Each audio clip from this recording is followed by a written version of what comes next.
Assalamualaikum warahmatullahi wabarakatuh. Perkenalkan, nama saya Aini Nasyiroh dari kelas PGMI 4A.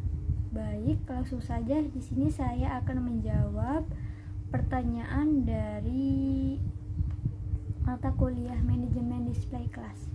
Langsung saja. Yang pertama, pengelolaan kelas dapat diartikan berbagai kegiatan yang sengaja dilakukan oleh guru dengan tujuan menciptakan dan mempertahankan kondisi yang optimal bagi terjadinya proses belajar mengajar. Sedangkan untuk pengajaran adalah segala jenis kegiatan yang dengan sengaja kita lakukan dan secara langsung dimaksudkan untuk mencapai tujuan-tujuan khusus pengajaran. Di sini ada perbedaan pengelolaan kelas dan pengajaran. Pengelolaan kelas dibagi menjadi 5. Yang pertama itu merujuk kepada kegiatan penciptaan dan kondisi yang optimal selama proses pembelajaran. Dan yang kedua, lebih menekankan pada aspek pengaturan dalam lingkungan pembelajaran. Yang ketiga, lebih diorientasikan terhadap terciptanya suatu proses pembelajaran yang aktif dan produktif. Dan yang keempat, masalah yang muncul harus ditangani dengan tindakan korektif pengelolaan. Dan yang kelima, lebih merujuk kepada suatu pengaturan orang mampu pengaturan fasilitas. Adapun pengajaran dibagi menjadi 5, merujuk pada kurikulum dan strategis pembelajaran yang akan digunakan dalam proses pembelajaran. Yang kedua, lebih menekankan pada aspek pengelolaan atau memproses suatu materi pembelajaran. Dan yang ketiga, lebih diarahkan untuk mencapai tujuan khusus dalam pengajaran seperti pemahaman materi oleh siswa dan lainnya. Dan yang keempat, masalah yang muncul harus ditangani dengan tindakan kuratif instruksional. Dan yang kelima, lebih merujuk kepada suatu pengaturan materi dan teknik pengajaran. Dan jawaban kedua, menurut Handari Nawawi, dengan mengatakan bahwa kegiatan manajemen atau pengelolaan kelas dapat diarahkan sebagai kemampuan guru atau wali kelas dalam mendayagunakan potensi kelas berupa pemberian kesempatan yang seluas-luasnya pada setiap personal untuk melakukan kegiatan-kegiatan yang kreatif, terarah sehingga waktu dan dana yang tersedia dapat dimanfaatkan secara efisien untuk melakukan kegiatan-kegiatan kelas yang berkaitan dengan kurikulum dan perkembangan murid. Menurut Suharsmi Arikunto, suatu usaha yang dilakukan oleh penanggung jawab kegiatan belajar mengajar atau membantu dengan maksud agar dicapai kondisi optimal sehingga dapat terlaksanakan kegiatan belajar seperti yang diharapkan. Suhasmi memahami pengelolaan kelas ini dari dua segi, yaitu pengelolaan yang menyangkut siswa dan pengelolaan fisik, ruang, perabotan, dan alat pengajaran.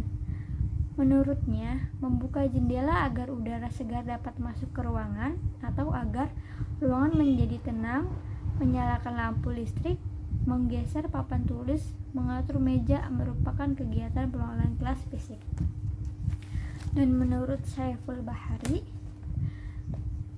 usaha yang dengan sengaja dilakukan guna mencapai tujuan pengajaran, kesimpulan yang sangat disederhanakan adalah bahwa pengelolaan kelas merupakan kegiatan peraturan kelas untuk kepentingan pengajaran. Pengertian lain dari ditinjau dari paham lama, yaitu mempertahankan ketertiban kelas. Dan jawaban nomor 3, guru memilih andil yang sangat besar terhadap keberhasilan pembelajaran di sekolah. Guru juga sangat berperan dalam membantu perkembangan peserta didik untuk mewujudkan tujuan hidupnya secara optimal. Nah, di dalam kelas, guru melaksanakan 2 kegiatan pokok, yaitu kegiatan mengajar dan mengelola kelas. Hakikatnya, proses mengatur, mengorganisasikan lingkungan yang ada di sekitar siswa di masa yang akan datang. Diharapkan sistem manajemen agar lebih ditingkatkan lagi. Perkembangan pembelajaran di dunia global semakin pesat. Oleh karena itu, kelas diwajibkan untuk memiliki kompetensi khusus dalam mengelola kelas. Dan jawaban nomor 4, manajemen kelas bertujuan untuk mengupayakan agar peserta didik pada saat mengikuti proses pembelajaran di kelas dapat melakukan aktivitas belajar serta mengerjakan tugas atau kegiatan lainnya sesuai dengan peraturan yang berlaku sehingga menciptakan suatu tertib dan mampu mengembangkan merupakan syarat mutlak dalam menciptakan suatu kelas yang tenang dan aman sekaligus dapat membangkitkan minat dan perhatian serta motivasi siswa belajar.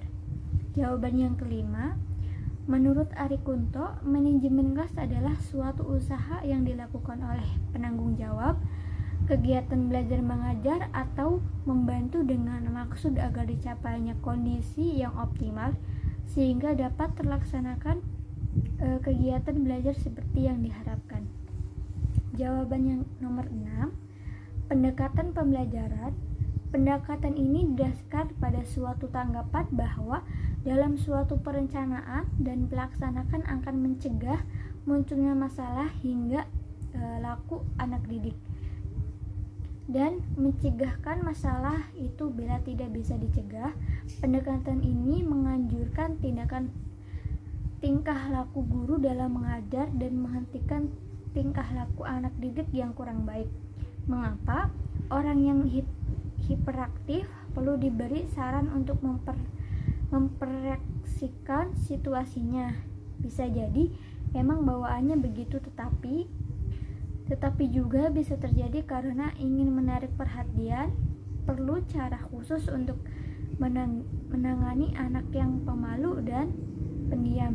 Jika guru tidak bisa melakukan pendekatan yang benar, guru tidak akan tahu potensi apa yang dimiliki oleh siswa tersebut. Misalkan, yang pertama, jalannya komunikasi secara individu. Yang kedua, beri apresiasi, misalnya kayak memberi pertanyaan lalu dikasih hadiah.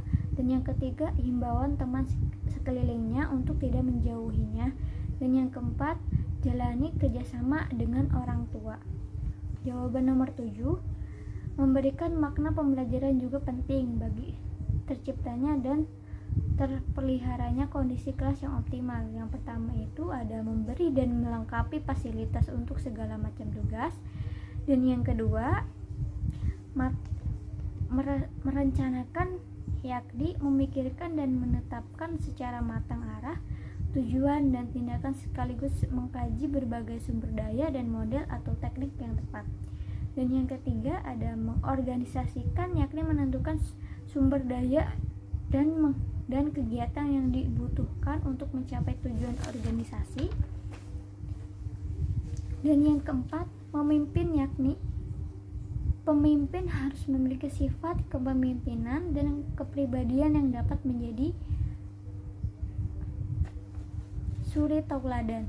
Dan yang kelima, mengendalikan, yakni memastikan bahwa aktivitas sebenarnya sesuai dengan aktivitas yang direncanakan. Jawaban nomor 8, menurut M. Sutikno menyimpulkan bahwa manajemen adalah serangkaian kegiatan merencanakan, mengorganisasikan, memotivasikan, mengendalikan, dan mengembangkan segala upaya dalam mengatur dan memperdaya gunakan sumber daya manusia, saran dan prasarana untuk mencapai tujuan pengelolaan kelas. Berarti usaha dan tindakan yang dilakukan oleh seseorang guru yang bertujuan untuk menciptakan kondisi yang optimal dan efisien dalam melaksanakan kegiatan pembelajaran. Nah, sehingga dapat melakukan proses belajar mengajar dengan wajar. Nah, faktor yang mempengaruhi kegiatan pengelolaan kelas adalah kurikulum, gedung dan sarana kelas atau sekolah, guru, murid, siswa, dinamika kelas, keluarga, lingkungan sekitar, komponen-komponen pembelajaran. Jawaban ke-9, Teknologi pendidikan bisa diartikan sebagai pegangan atau pelaksanaan pendidikan secara sistematis. Dalam definisi teknologi pembelajaran dinyatakan bahwa teknologi pendidikan adalah teori atau praktek dalam desain, pengembangan, manfaat, pengelolaan dan evaluasi terhadap sumber dan proses untuk belajar. Dan jawaban yang ke-10, menurut saya sendiri disarankan untuk belajar mandiri saja terlebih dahulu dan memaksimalkan agar si penyakit anak itu sudah membaik atau belum. Dan jika sudah membaik, baru anak tersebut itu diperbolehkan untuk belajar di dalam kelas lagi gitu. Biar apa? Biar si anak tersebut itu tidak diejek atau dihindari oleh teman-temannya gitu. Atau juga gurunya akan mengadakan belajar online sama siswa yang bersangkutan. Terima kasih dari saya, mohon maaf bila ada kesalahan atau kekurangan.